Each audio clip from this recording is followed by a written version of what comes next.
Startups get the party, startups get the party started. Startups get the party, startups get the party started. You want tech and tacos, tacos and tech, you know we got it, eh? Startups get the party, startups get the party started.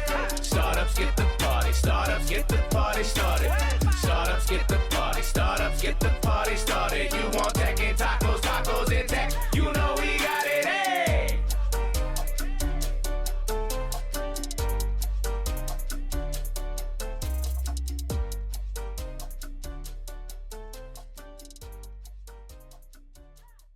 And welcome back to the Tacos and Tech podcast and this episode of This Week in San Diego Tech with your hosts, Neal and Fred. Hey, Fred, welcome back. Hey, Neil. Good to see you. Good to see you as always. Looking good out of our favorite office in La Jolla there. I'm sure Dylan Weaning right off to the side there. Give him a high five from me.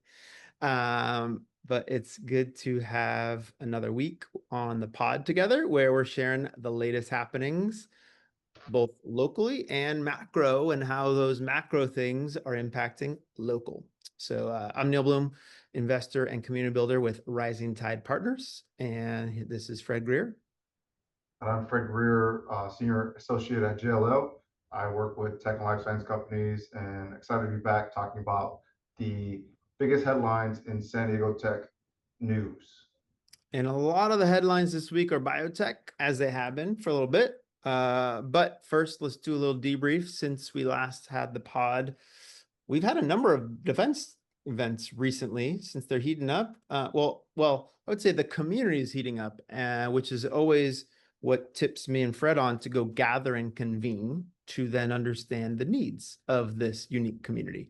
One of the biggest defense tech clusters in the entire world, I would say, happens to be here in San Diego. The U.S. military has got a huge presence here, where all talk about the future battlefield is the Pacific, and San Diego will play a part in that. And so we got to get our sea legs underneath us now, that's for sure. And so we've been gathering people throughout Southern California, in fact, now, not just in San Diego. And so last Friday, we've held our second in a row and now a monthly San Diego Defense Tech Gathering and Founder Build Day. So this is a, meet, have coffee and network in the morning, but then stay for the day and build alongside each other. And something we've learned is that people are dying to talk to each other. Like, we don't set how long you can talk, but it is easily 5 hours long that people are still talking. And now everyone has a chance and choice to sit down and do work whenever they need to, right? Hop out. We've got call booths, call rooms. 5 hours later, people are still talking because they are just hungry to learn from each other. We've even found that multiple people now have taken office space at the place we've been doing these gatherings now too. So all good signs that people want to not just convene for a coffee, want to be around each other building every day. So we'll keep doing that. But we had a great talk by Tom Perkowski, who led a conversation. This is an exited defense tech and aerospace founder who led a conversation of how to do business with the government. So really spelled out the full landscape. Here are all the different branches that are actually putting out not just grants, but SBIRs, but really customers who are looking for new technology. So he laid it out. He gave a great set of slides. If you want them, just write us and I'll send you the slide deck that we had there. Fred, what was your takeaway from meeting people that morning? Yeah, it was great to see the energy in the city. I mean, Mission Valley is a great centralized area because you have folks who are coming from downtown in Coronado. You also have people coming down from La Jolla, UTC area. It seems to be the new hotbed for defense tech companies, and it's great to see the community come together. It's very timely. I actually did a piece with Harpoon Ventures earlier last week where I spoke with the leaders of Black Flag, which is Harpoon Ventures' new accelerator program. And basically, we went inside and looked at the partnership with people like Palantir, Anthropic, and this is a VC firm based in San Diego with about 380 million assets under management. And I think it's both, we're seeing community building with what you're doing, Neil, with these co-working build days, but then also we're seeing investors really double down and invest into hard tech, deep tech, as well as critical technologies across the U.S., But, all ties back to San Diego being the home where a lot of these customers for the defense tech companies are here. And so the bet is, we're going to see more and more companies shift and set up shop here in San Diego because this is going to be the defense tech hub of the future.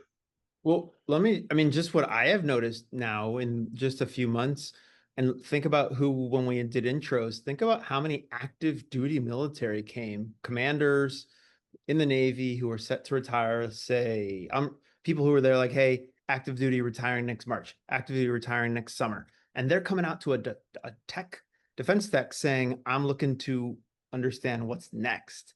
And they're like, I know the needs of the customer because I have been on the other side of that contract, signing it, saying, we need this. And now they want to get in onto the tech company side saying, let's go build that. That's huge. The fact that we have that talent pool that literally is the customer now saying, let's go build. I want to go joined because I literally have the voice of the customer. That's only a local thing that we can capture on and capitalize on. And so we will continue to help foster that and look for our next event, October 23rd, here in the show notes that you can come in and join in on that story. So it's a great one. Let's continue on. We've got a number of biotech stories we want to cover. You want to take us through some of these, Fred? Yeah, so the first one that I saw come through was a company called Avenzo Therapeutics. They had a pretty sizable series, I think Series B round, I think it was about 60 million. This is a company that is in the early stage focused on oncology therapies for patients. And I think to speak kind of macroly what we're seeing in San Diego, we weren't seeing that many Series A and Series B fundings in biotech over the summer. In the last few weeks, we're definitely seeing more funding pick up. I think we're talking before we started recording this podcast that there definitely was a summer slowdown, but it seems to be a shift with investors looking to back new companies. We also had a kind of more late stage biotech company actually get FDA approval. There's a journalist who has been covering San Diego's life science ecosystem for some time now, named Jonathan Wilson, who had a great piece in Stat News about Crinetics. The founder of Crinetics is also a very strong advocate for helping the San Diego startup community. He's actually the founder of San Diego Entrepreneurs Exchange, which is a long time nonprofit kind of supporting the innovation ecosystem here in San Diego. And so Crinetics wants FDA approval for its new drug, and they're actually going head to head and competing with Novartis. And so, yeah, super exciting to see, a late stage company continue to find success despite, the challenging geopolitical and funding environment, and broadly across the U.S. That's a good sign. And by the way, Novartis made some big bets in San Diego recently, expanding significantly. We love to see that and love to see a pipeline of future acquisitions here as well too. There's a number of approvals you mentioned, right? Crinetics, as well as BioLink, a San Diego biosensor company that also announced that they got de novo approval. This is a company, man, I go way back in the trenches with the founders of Josh Windmiller, Jared Tangy, started in the Evo Nexus incubator with me at the exact same time back in 2013. They had just spun out of a UCSD, two different labs at UCSD. One of the labs, the Center for Advanced Wearables, I think, which is where Josh Windmiller did a ton of his postdoc PhD work. And their original goal back then, when they were named Electrozyme, was to detect your blood glucose from your sweat. And all of us sat on their exercise bike in their office and tried to see if we could help them produce some data and results. It was a hard pitch back then, and they eventually had to pivot into a submicrodermal sensor that actually pierced the skin, which everyone's been trying to avoid, but everyone's been trying to break through that, not having to actually pierce the skin. But BioLink is just below the surface. They call it microneedle technology to enable actually detecting glucose. Now, Josh Miller has since gone on to head R&D for Dexcom now, and Jared Tangy has been company president and CTO at times, originally CEO, rotated through a few different areas. and have raised quite a few $100 million to date to get to this point. But the fact that they've gotten de novo approval is a really big deal. And it makes sense. There's a significant amount of sensing talent here in town, right? From the Dexcoms and the likes. But great to see them getting breakthrough approval here. What's your take here, Fred? Yeah, I just want to say that that company started out I think a research lab at the UCSD, and they raised I think 100 million, I think Series C funding earlier this year, and they're off to the races, but also just getting started. San Diego has a lot of hardware and medical device companies. Obviously, Dexcom, Aura Rings here in San Diego. There's some pretty cool companies. The R&D lab from Fitbit's been here now, sitting under Google, sitting there, and now as part of Google Health. There's such a density of that wearable slash, IoT for the body. So many, been said so many different ways. Yeah, we love to see that continue to go. So congrats, Josh and team there. I think we'll have Josh on the podcast coming up here soon. Speaking of some bigger biotech, you've got some news from an event you just recently went to last week with Eli Lilly, I believe. Yeah, so Eli Lilly announced or had a grand opening on Friday for the local biotech community. Eli Lilly basically has this incubator program similar to like Johnson & Johnson J Labs or Biolabs. And there's different sites around the world. They have one in Boston, they have one in San Francisco. I believe they even have a site internationally. And so they announced that they just opened one here, right here in San Diego, in Torrey Pines. Some local companies have already been accepted, including Avenzo Therapeutics, which is an early stage biotech company, actually partnered with Eli Lilly. And they have a few other companies like Autos Labs, which is started in the Bay Area, but they have a growing presence in San Diego. It's backed by Jeff Bezos, and this is a company has raised over 5 billion in funding, which is pretty incredible. The site is beautiful. It's in partnership with Alexandria. If you've been to any of their properties, they're known for their elegant design, and it's really a cool space. They have about 15 companies at any given time, and so if you're working in the AI biotech space, it's a cool space to check out. And yeah, it's awesome to see big pharma continue to expand from Novartis to Pfizer, now Eli Lilly with this incubator program. San Diego is definitely home to both big pharma and also emerging life science startups, which is healthy for the ecosystem at large. We love, yeah, I know. As much as we talk about, biotech's funding is a little bit down, it's just so seasonal. We can't take that's only one piece of the ecosystem. I mean, we've had these massive exits. We've had big pharma, big bio making some big bets on San Diego, both physically with space and on companies, right? We have J Labs redoubling its efforts, the very first of what I think is 16 J Labs was in San Diego first, the very first one. Chelsea Hewitt taking a leadership role there, and she was kind of the first to like actually make it happen. And now she's saying, this is so important, I got to be like all in on this. A lot of cool stuff happening in biotech, so we'll continue to report on that.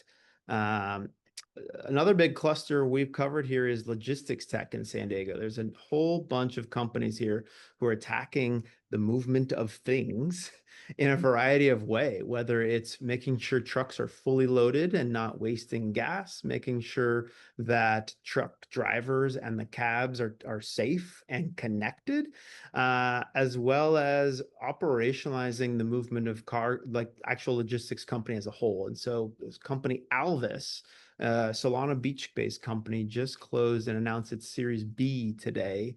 They are a software that really is kind of like an operationalize for the entire logistics company. It's not just a marketplace connecting packages and locations and trucks, but it's actually helping trucking companies run their full backend. So from ERP to a SaaS to a scheduling, they're kind of the full thing in a space that largely is built by brokers, right? Brokers sit and just kind of help move boxes from here to a truck to another spot.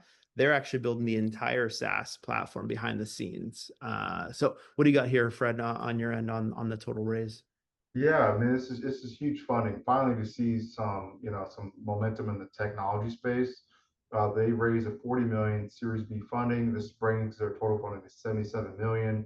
The round was led by RTP Global, and as far as a few other investors as well. And this company was started in 2020, so right during the pandemic.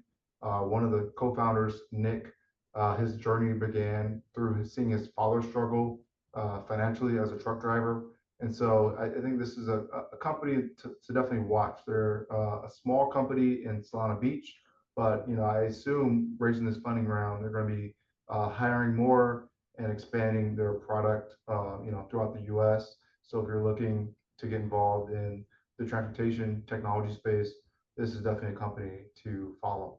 You know what's interesting? We just jumped from biotech and diabetes tech to logistics tech. Something I noticed in the diabetes tech space, all the founders have diabetes and they're like, I'm going to go build something that solves it for me. Logistics tech, same thing, by the way. A lot of the founders, like Oren from Flock Freight, had a trucking company and said, I gotta use technology to optimize. Well, guess what? Nick Darman, founder of Alvis, same thing. He has his own trucking company that was doing multi-million dollars and said, you know what? I've got a team of technologists in Eastern Europe. I can build a better product that solves the need. So a lot of like, I am the customer, build it. You hear that a lot. And San Diego has those areas, interestingly, and from a cluster and talent perspective. So kudos to Nick and team who are out scaling this for sure. Speaking of movement of things and people, the San Diego Airport Terminal 1 just had a big ribbon cutting and opening last week. This has been under construction for years, and man, did it need it. That old Terminal 1 that was dominated by Southwest, man, it was like the bane of my existence. The whole reason I would never fly Southwest was because of Terminal 1.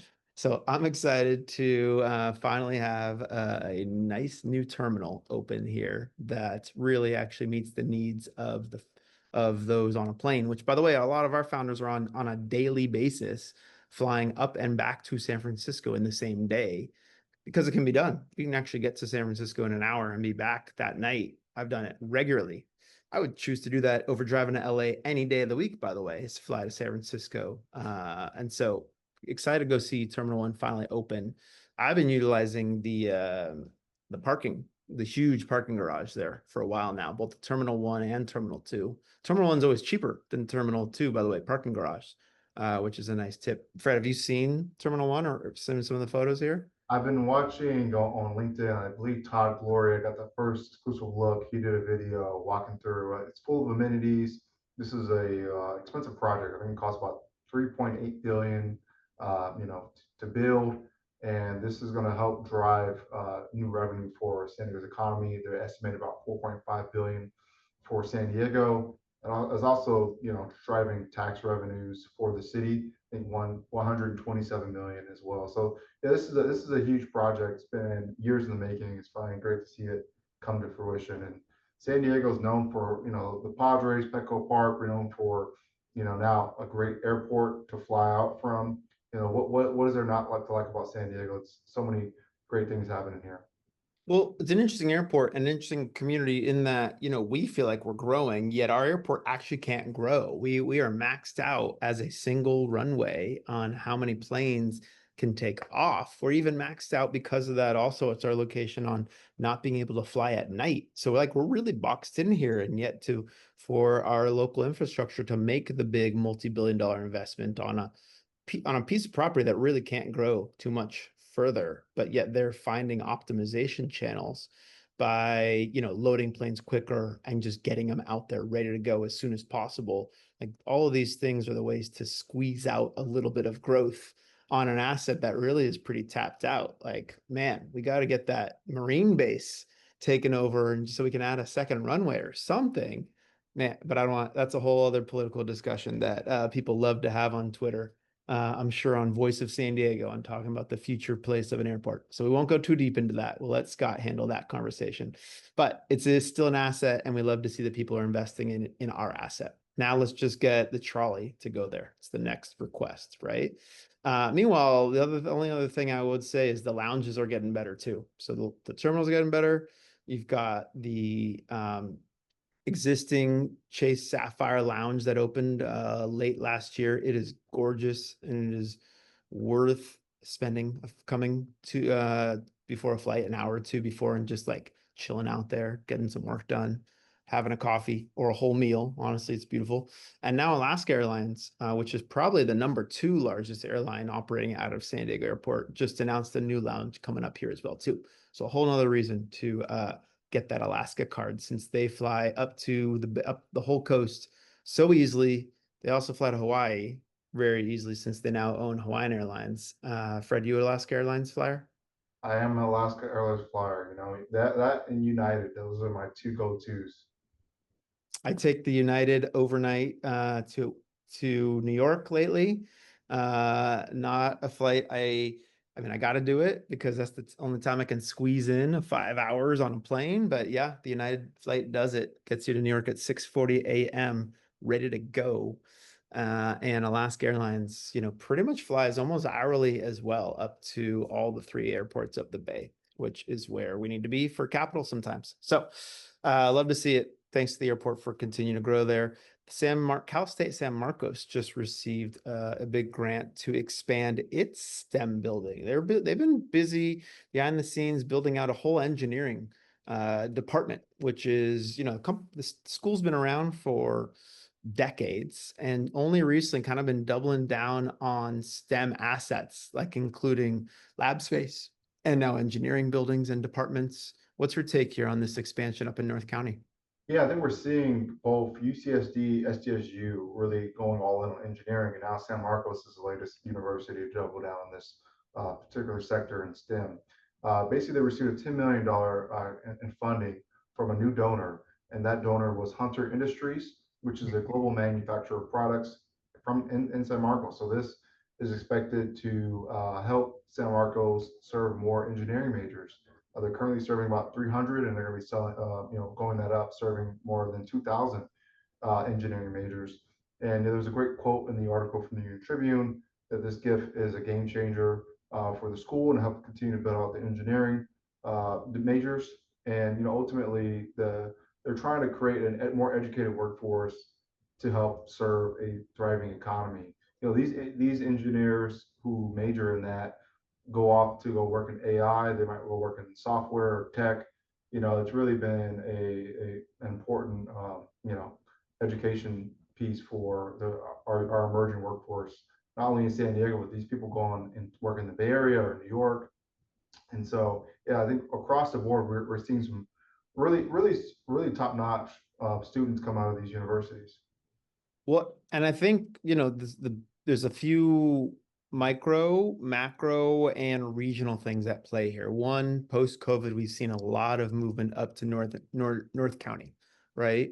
So you're seeing population growth and gain significant. I think, and by the way, everyone has a different definition of North County, by the way. Like some have said anything north of the 56. I think that's what the North County EDC calls it, which is significant. That area population might be rivaling the total population of the city of San Diego, which I think is over 1.5 million. It might be similar in North County now, which means it's, equivalent to the size of the city of San Diego, as well as the growth of the tech companies in the area as well too. You said it, Hunter Industries, a San Marcos based company that has major manufacturing in Tijuana, is looking at, its growth and needs of the future of agriculture and the future of infrastructure from moving water, which is not going anywhere, by the way. It needs technologists, scientists, and technicians, which are, what better way than to have them local, where we actually have agriculture in North County, right? Which is continuing to grow. It's one of the, major agriculture communities of California happens to actually be in North County, San Diego. So I think there's a lot of interesting pieces here at play that make sense for San Marcos to double down on local in that regard, and to actually get in local industry to fund it, not just some like big behemoth like Apple is putting money in it, but saying a local local company is really strong. I mean, it's really telling that there is a strong workforce need in our backyard. And Cal States are known as commuter schools, which means their talent is coming from local living local and pretty much going to stay local around that as well too. So it's an investment in talent that isn't going anywhere.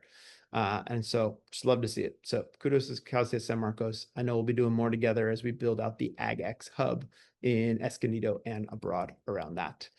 And last but not least, last piece of big tech, I would say, news is some Sempra Energy news, which is one of the San Diego's largest companies by market cap, a energy company that owns San Diego Gas and Electric, but also significant liquid and natural gas processing facilities around the world, is selling a stake in one of its plants, a $10 billion stake to KKR, which is actually, I think, the lead in it, but it's also got some money coming in from the Middle East as well too.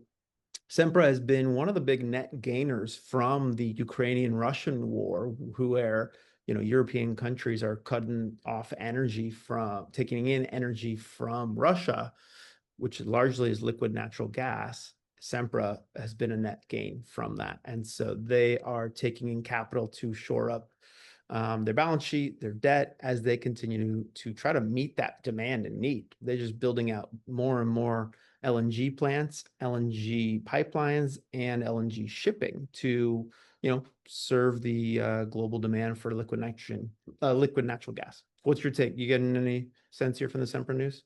Yeah, I mean, it's a huge number. KKR is based in New York.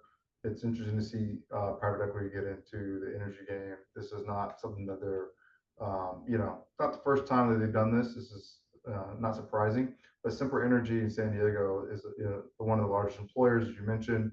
I think they have about 16 to 20,000 employees as of last year, and so yeah, we're going to see more activity from private equity. I've been seeing a lot more just investments in both private companies. I believe there was some news earlier today that I saw of a company going public to private. And so we're seeing a lot more. Talking to EA News probably there, which has San Diego presence in High Moon Studios, owned by EA. I noticed that as well. They've been part of our gaming gathering. So yeah, I wanted to ping. Well, maybe we'll report on that next week's news just because it's so new and fresh. But on Sempra, something interesting. They're only a $58 billion market cap company, yet just raised $10 billion in equity. That's like a significant, raise for a public company. But that's why you go public, so you can have access to those kinds of capital, right? In the billions in that regard. KKR is a massive private equity firm. It has literally invested in everywhere that you can think of. And energy's demands are just keep going up, that's for sure, both from a disconnecting ourselves from our enemies in terms of energy needs, and the data center craze, which is bringing energy needs from a whole new source. So a lot to keep track of, and a lot going in San Diego's favor. A lot will be talked about in the upcoming San Diego Startup Week, which is 1 week from today, starting October 6th through 10th. And you'll hear a lot of early stage tech companies, but also a lot of late stage companies who will be speaking to, here's the voice of the customer.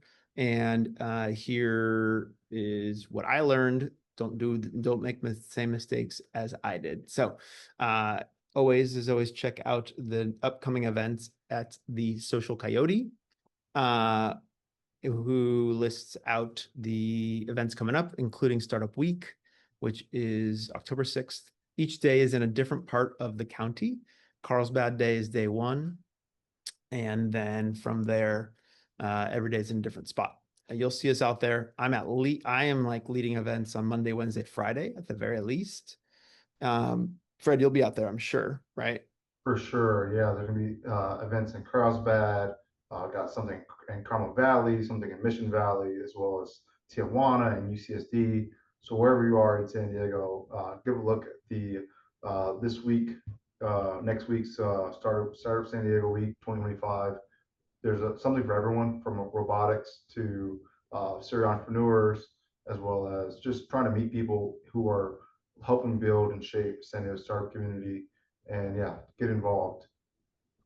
The I think we mentioned this last time too. I'm most excited about my sunrise dance party on Friday. I've got Church of Music, which is a DJ here. It's going to be leading right after our hike ends on Friday the 10th, she will already have tunes going. We'll have a coffee truck going. So make sure if you're an early morning person, and if you don't feel like hiking, just come for the dance party at 7:30 at Torrey Pines Glider Port. Should be really fun. But the whole week will be great, and we'll see you throughout the week. Connect, which we have mentioned, has got a new CEO. Mr. James is hosting an event coming up to get to know the Connect organization and really get to know him, since he's really is the face. So a link in our show notes, as well as San Diego Defense Tech Gathering happening end of the month, October 23rd, and a bunch of other events happening at all times throughout the month that Fred and I lead, both publicly and privately. That's for sure.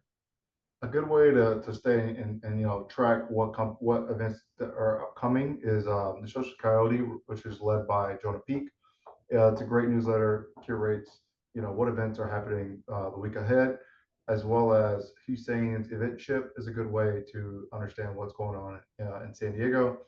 As always, follow us on LinkedIn and X/Twitter to understand what events we're going to and what we're excited about. And whenever there's something cool happening, always trying to share it with the community. So thanks for listening. And Neal, it's always a pleasure to do this and talk about all the exciting things happening in San Diego.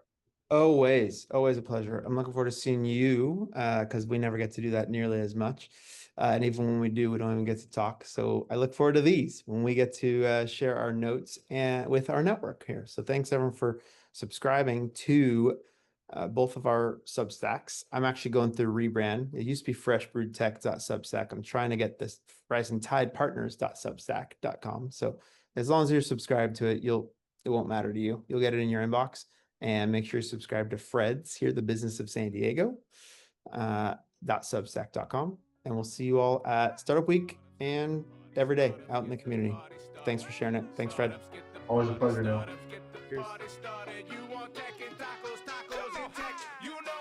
Tacos and tech is on smash for the green guacamole. Keep accountants counting beans. Contador cuentan frijoles. Founders trying to raise some queso. La vida San Diego. School of rapping fire. Tortillas round jalapenos. In these modern times of craft beer and coffee. My coding yoga posse. Fold the body. Origami. We be surfing Coronado. Eating tacos el gordo. The tacos stand in puesto. Lucha libre and sombrero. Gotta shout out Tecos Daniels by the ocean. Watch the sunset. La Jolla shores. Entrepreneurs trying to get funded. When San Diego Startup Week is popping in the summer. Oceanside to Tijuana. ST be full of hustlers. From couch surfing to penthouses right on the beach. Tech leaders who believe stars are within reach. We interviewing founders who be shooting for the moon. Hashtag SD Tecos with your host Neal Bloom. Come on. Startups get the party. Startups get the party started. Startups get the party. Startups get the party started. Startups get the party. Startups get the party started. You want tech and tacos, tacos and tech. You know we got it.